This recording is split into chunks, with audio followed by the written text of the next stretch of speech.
Fernando, tudo bem por aí? Como você está? Tudo bom, Thalita? Aqui tudo tranquilo. O Brasil voltando, vamos dizer assim, a um clima mais ou menos normal, né? Não temos ciclones essa semana, não temos gente passando muito frio, nem muito calor, ou seja, voltamos aos nossos problemas normais. Inclusive com o Congresso retomando atividades amanhã, né? Daí sim, volta tudo ao normal mesmo. Mas eu queria começar conversando com você sobre essa fala de Tarcísio, governador de São Paulo. Essa fórmula, inclusive, não é nova, né, Fernando? Essa pauta da segurança pública é muito utilizada por políticos da extrema-direita. Eu lembro muito bem de Witzel, né, comemorando, inclusive, quando aquele sequestrador foi morto com um tiro na cabeça. Enfim, é uma fórmula antiga utilizada por políticos da extrema-direita, essa questão da segurança pública e das mortes. O Cláudio Castro também fez isso no Rio de Janeiro, né? As ações policiais ali em comunidades eram muito festejadas por Cláudio Castro, que acabou se reelegendo com essa pauta também de matança, né? Como que você vê essa situação agora em São Paulo, no estado de São Paulo? As comunidades ali na Baixada reclamando que estão tocando o terror ali, né? Estão torturando familiares e pessoas para resolver uma questão de segurança pública. O que você tem a dizer sobre esse cenário aqui em São Paulo? É muito preocupante, Thalita. É preocupante a gente ver São Paulo cair na parte mais baixa desse discurso de violência urbana, né? Porque esse é um discurso que ele explica a si mesmo, né? Então, a polícia comete atos de violência, a comunidade se indigna, se revolta, aí a polícia ataca a comunidade por conta dessa revolta e se inicia um ciclo que não termina nunca e que você sempre vai matar mais gente e fica muito difícil de você conseguir desmascarar efetivamente se aquelas mortes estão sendo feitas por conta de uma ação pensada, organizada, estruturada, de inteligência, de segurança pública, ou se aquilo ali é fruto de rusgas individuais, de tentativas de tomada de poder por grupos milicianos, né? E o efeito sobre a população, especialmente a população branca e rica, é o mesmo. Esse discurso do Tarcísio é o discurso que acalma as populações brancas e ricas no Rio de Janeiro e em São Paulo. Quer dizer, ver corpos de pessoas negras estiradas no chão, ensanguentado, dá uma sensação de segurança para as pessoas brancas e ricas. E é para eles que Tarcísio fala. Infelizmente, nós chegamos a uma situação em São Paulo, e veja, nós estamos recém no sétimo mês do governo Tarcísio. Me parece que essa vai ser a tônica em São Paulo. Quer dizer, São Paulo deve se tornar novamente um dos estados em que vai se matar mais gente, que vai se esconder essa disputa política, que vai se utilizar a morte e a violência nas comunidades como discursos de reeleição. Tarcísio, apesar de não ter esse discurso bolsonarista mais estridente, ele pega o que há de pior no discurso bolsonarista, que é esconder uma ideia de higienização social através de um racismo institucional e uma violência estabelecida, como se aquilo fosse por motivo de justificativa de segurança, né? E aí ele convence as elites, convence uma classe média amedrontada e cala a população mais pobre na base da violência e da morte. Infelizmente, me parece que esse é o caminho que Tarcísio vai trilhar até 2026. E não causa indignação, né? Suficiente para que esse cenário e esse discurso se transforme. E não só o discurso, né? Mas a política em si. Porque isso há uma naturalização em relação a essas operações, seja em São Paulo, seja no Rio de Janeiro, não? Não, causa indignação, mas a indignação é causada aos invisíveis, né? Aquelas pessoas que não têm voz, que não têm participação, que ninguém vai ouvir, que a Rede Globo não vai fazer uma entrevista, que a revista Veja não vai publicar, que não vai aparecer num jornal de final de dia em algum lugar. Essas pessoas elas podem se indignar, porque se elas se indignarem muito, ainda vão ser mortas, como demonstra muito claramente aí a polícia, ou vão ser torturadas e depois o caso de denúncia de tortura vai ser banalizado, como aconteceu pelo secretário de Segurança segurança numa fala horrorosa ali adiante.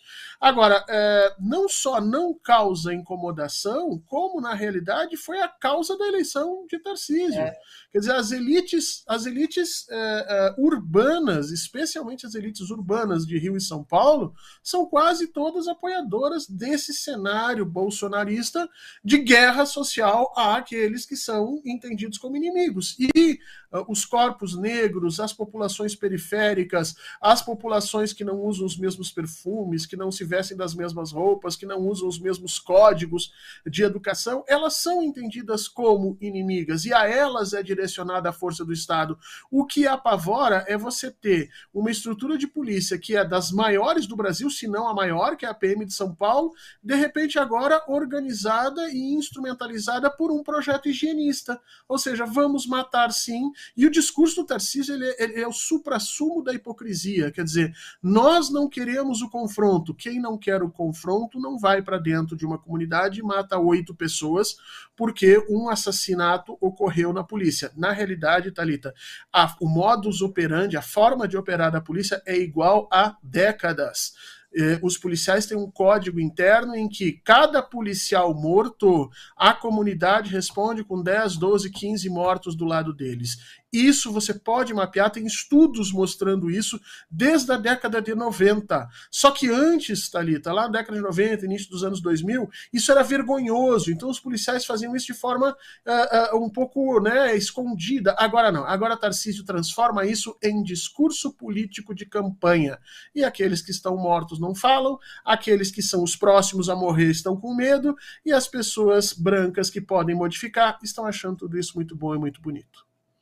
As reportagens dão conta, inclusive, que o governo Tarcísio elegeu esses 2 focos, né, que é a Baixada Litorânea e a Cracolândia, a região central lá de São Paulo, que também, assim, continua sendo tratada como caso de polícia, e é que a gente não vem noticiando sempre a região que está acontecendo ali na Cracolândia, mas é uma situação bastante deprimente, e que isso, mais uma vez, não se trata como uma questão, de repente, de saúde que precisa se resolver, a assistência social, saúde, mas sim como um caso de polícia, e aquelas pessoas que estão ali na região acabam sofrendo. Você sabe, Fernando, que na sexta-feira eu discutia com o Rudahit, cientista político, sobre a questão do bolsonarismo em São Paulo, porque no ano que vem a gente tem eleições municipais, né?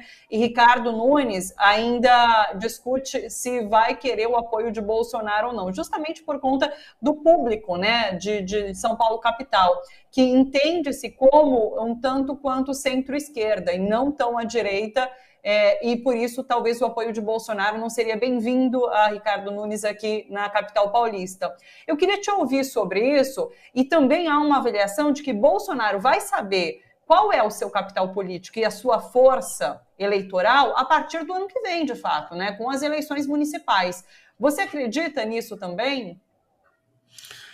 A composição do xadrez político de São Paulo ela sempre foi complicada. Quer dizer, a capital, São Paulo, ela tem uma história de ser, obviamente, por ser capital, a entrada e saída de saberes, de pessoas de capitais, né, dinheiro, indústria, ela movimenta muito as formas de pensamento. O capital paulista acaba se tornando efetivamente um polo de novidades, de questionamentos, e, portanto, ela tende a ser mais centro-esquerda, mas há outras áreas também, como o próprio ABC, em que você tem essa possibilidade, né? Já o interior paulista é extremamente conservador. Então, o PSDB sempre soube manobrar muito bem esses caminhos, né? Ele sempre soube trabalhar com um apoio muito forte no interior e ganhar as eleições na capital com o apoio dessa burguesia amedrontada que tem algum tipo de controle.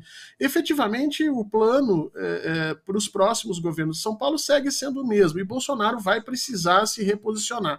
Hoje, não tem como a gente medir o tamanho do poder político ainda de São Paulo, de Bolsonaro em São Paulo, porque há uma degradação muito grande do capital político dele, novas informações e novos processos estão sendo gerenciados, estão sendo mostrados a toda hora.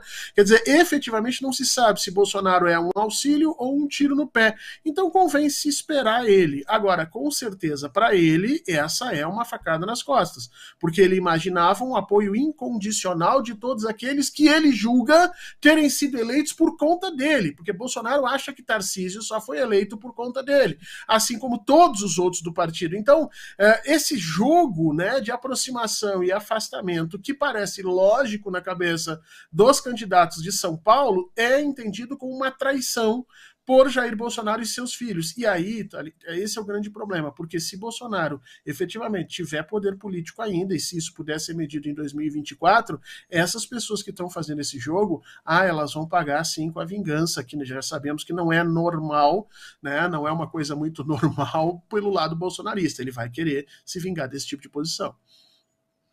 Vamos aguardar. Vamos lá, Fernando, ponto alto da semana. Vamos ao primeiro do Brasil e depois a gente traz um ponto internacional também, pode ser? Mas na sua avaliação, o que precisamos ficar de olho essa semana aqui no país? Nós temos que ver a questão da economia. Se renovam as pressões contra Campos Neto. Campos Neto está aí agora no início da semana já para decidir se cai ou não cai os juros. Já há uma pressão, inclusive, internacional, da burguesia internacional, para diminuir os juros no Brasil. Quer dizer, já estão percebendo que a sabotagem política que Campos Neto faz ao governo Lula já se torna sabotagem quase insustentável aos ganhos do capital. E, a partir daí, Campos Neto é forçado a fazer essa diminuição. Agora, a questão é saber, essa diminuição vai ser na velocidade, na constância que o governo precisa para reorganizar as questões econômicas, ou Campos Neto vai seguir sendo um sabotador da economia brasileira até 2024, conforme era o plano original estabelecido por Jair Bolsonaro, né?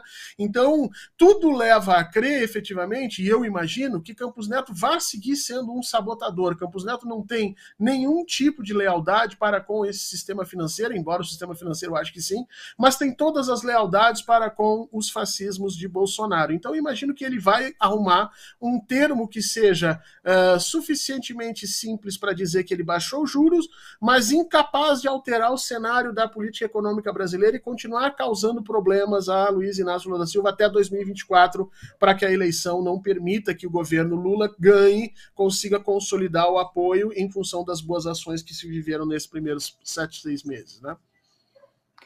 A reunião do Copom que anunciaria é na quinta-feira ou quarta? Sabe de cabeça? Eu acho que ela é amanhã, amanhã ou quarta, se não me engano ou é terça ou é quarta. Eu acho que é na quarta, talvez, porque eu lembro que o Miguel Sted, ele sempre comenta com a gente na quinta e um dia antes sai esse anúncio, talvez seja isso, mas vou confirmar depois, tá bom, pessoal? Fernando, internacionalmente, algum ponto importante de destaque para essa semana? Sim, nós temos acontecendo agora, né, uma reunião entre a Rússia e a África, quer dizer, a Rússia tomando a frente, tomando um espaço que se imaginava que seria a China. A China, de alguma maneira, está organizando a estrutura para a transformação do mundo, mas as atitudes mais frontais que estão sendo dadas efetivamente pela Rússia de Putin, também pela necessidade que ele tem de apoio internacional por conta da guerra da Ucrânia, e o Putin ouvindo, isso é muito interessante, o formato das reuniões da Rússia com o continente africano é completamente diferente do formato das reuniões entre o continente africano e países europeus, por exemplo. A Rússia ouvindo os presidentes africanos, a Rússia dando voz a eles, perdoando dívidas, oferecendo apoios e troca de tecnologia, oferecendo inclusive alimentos grátis, e tudo isso para alterar de forma mais rápida e drástica essa balança internacional de poder que já estava pendendo, vamos dizer assim, para o lado oriental há algum tempo, mas a Rússia entra nesse processo de uma forma muito avassaladora, questionando inclusive a questão do dólar, né? Na semana agora nós teremos uma quantidade bastante grande de presidentes declarando que o domínio do Ocidente sobre as finanças internacionais, que sempre foi visto desde o final da Segunda Guerra como uma segurança para o mundo, hoje os países africanos vocalizam que é uma insegurança e pedem atitudes do BRICS nessa direção.